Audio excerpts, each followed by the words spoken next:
खट्टा खाने वाली चुड़ैल। रात को अचानक राधिका मौसी को किचन से कुछ गिरने की आवाज आई। उन्होंने बाहर निकल के देखा तो किचन में उन्हें कोई सफेद साड़ी में दिखा। वो चीख पड़ी, हे भगवान, आलतू जलाल तू आई भला को टाल तू, आलतू जलाल तू आई भला को टाल तू। राधिका मौसी को चीखते सुनकर श्रवण बाहर आता है भागते हुए। अरे माँ, क्या हुआ? क्या देख लिया? दादी माँ आ गई क्या सपने में? अरे बेटा, रसोड़े में देख तो कौन है? श्रवण रसोड़ी में झांक कर देखता है और उसे कोई नहीं दिखता अंदर। अब रसोड़ी में तो कोई नहीं है माँ। कोई सफेद साड़ी में नहीं है क्या? नहीं माँ, कोई भी नहीं है। चिल्लम चिल्ली की आवाज सुनकर काजल भी वहां आ जाती है। अब क्या हो गया माँ जी? अरे बेटा, रसोड़ी में एक चुड़ैल थी सफेद साड़ी में। अरे क्या कर रही थी वो अंदर? अरे बताया नहीं, कल आएगी ना तो पूछ लूंगी। चुड़ैल जी, आपका क्या प्लान है? माँ जी, रात बहुत हो गई है, आपने कोई बुरा सपना देखा होगा, चलिए सो जाइए। राधिका मौसी सोने तो चली जाती है, पर उनको रात भर नींद ही नहीं आती। वो कुछ भी उलझुल बातें सोचने लगती है। कहीं चुड़ैल की वजह से तो घर में टेंशन नहीं हो रहा, कहीं उसी की वजह से तो वो दादी नहीं बन पा रही। सुबह जब राधिका मौसी रसोड़े में छानबीन करती है तो पाती है कि नींबू का अचार गायब है। चुड़ैल नींबू का अचार ले गई? मुझे तो ठीक नहीं लग रहा कुछ। चुड़ैल को भी पता है कि जिंदगी का असली मजा तो खट्टे में ही है। राधिका मौसी झट से श्रवण को फोन कर देती है। बेटा, मुझे समस्या समझ में आ गई है, हमें एक तांत्रिक की जरूरत है। अरे क्या बोल रही हो माँ, तांत्रिक की क्या जरूरत है? आप पूजा पाठ तो कर ही रही हो ना। आलतू जलालतू मंत्र सारे फालतू जैसे कुछ मंत्र पढ़ो, चली जाएगी अपने आप चुड़ैल। अरे नहीं बेटा, कभी चुड़ैल को कम नहीं समझते। अरे तुझे पता भी नहीं चलेगा कि कभी वो छल करके काजल की जगह घर की बहू खुद बन जाएगी।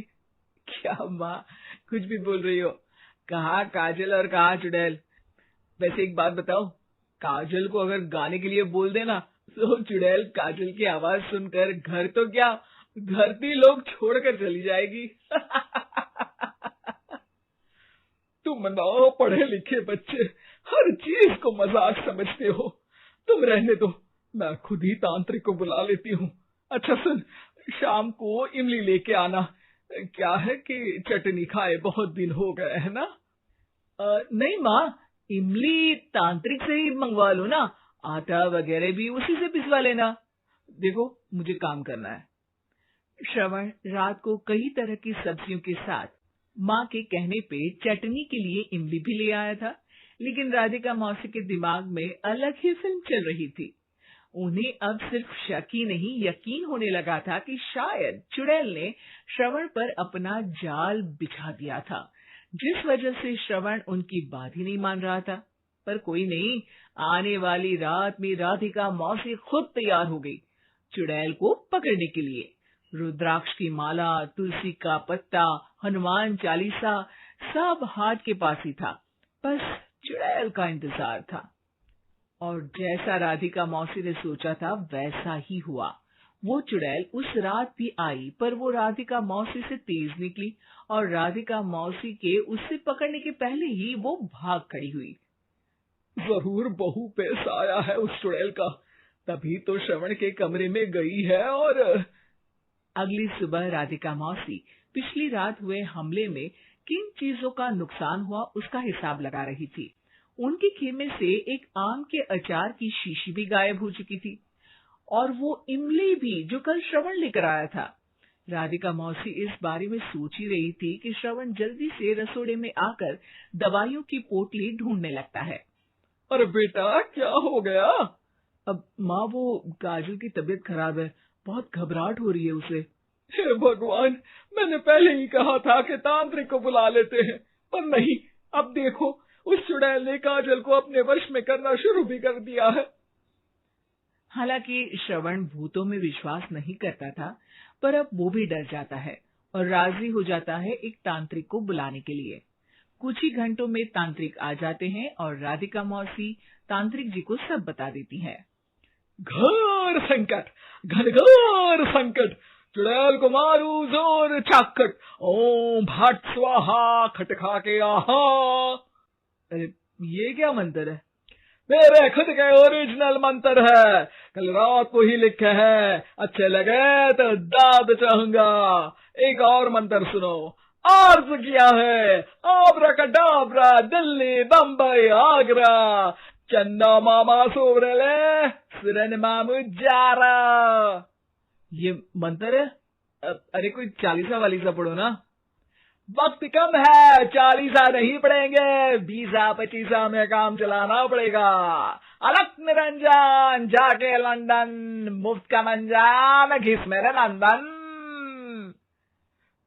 अरे जल्दी करो तांत्रिक जी, जल्दी करो। तांत्रिक अपने उल झलूल मंत्र पढ़ने लगता है। श्रवण को तांत्रिक पे शक होता है। वो अपने एक डॉक्टर दोस्त को कॉल कर देता है ताकि कोई अनहोनी हो तो इमरजेंसी में चीजें मैनेज हो जाए। तांत्रिक धुनी रमाता है, जिसकी वजह से कमरे में काफी धुआं हो जाता है और जिसकी वजह से बहू की घबराहट बढ़ जाती है। अब भागेगी चुड़ैल। हाँ। बहू खांसते हुए धुएं से बचने के लिए बाहर चली जाती है। अरे भाग रही है, भाग रही है। पीछे पीछे श्रवण भी जाता है। बहू एक सोफे पर बैठ जाती है। तभी डॉक्टर दोस्त आ जाते हैं और श्रवण को पानी लाने के लिए कहते हैं। थोड़े चेकअप के बाद डॉक्टर कहते हैं, मेरे हिसाब से जाप का काम पूरा हो गया है। क्या मतलब? अरे कुछ भी नहीं माँ, कोई चुड़ैल नहीं है, खुशखबरी है, अब दादी बनने वाली है। मगर वो सब अचार के डब्बे। श्रवण दोनों अचार के डब्बे अपनी माँ को दिखाता है, जो कि उनके बिस्तर के नीचे छुपे हुए थे। आपने सही बोला था माँ, वो चुड़ैल काजल ही थी जो खट्टा खा रही थी। हमें कल ही पता चला, पर हमने आपको ये तांत्रिक वाला काम करने दिया ताकि आपको भरोसा हो जाए कि भूत वगैरह कुछ होता ही नहीं। अच्छा अच्छा, ये तो बड़ी खुशी की बात है। पर बेटा मुझे एक झाड़ू तो ला दे। क्यों माँ? ये तांत्रिक का भूत उतारती हूँ मैं। अब तांत्रिक राधा मौसी के डर से घर से भाग निकलता है और राधा मौसी उसके पीछे भागती है। अरे संकट ये घनघोर है, तांत्रिक मुआ चोर है।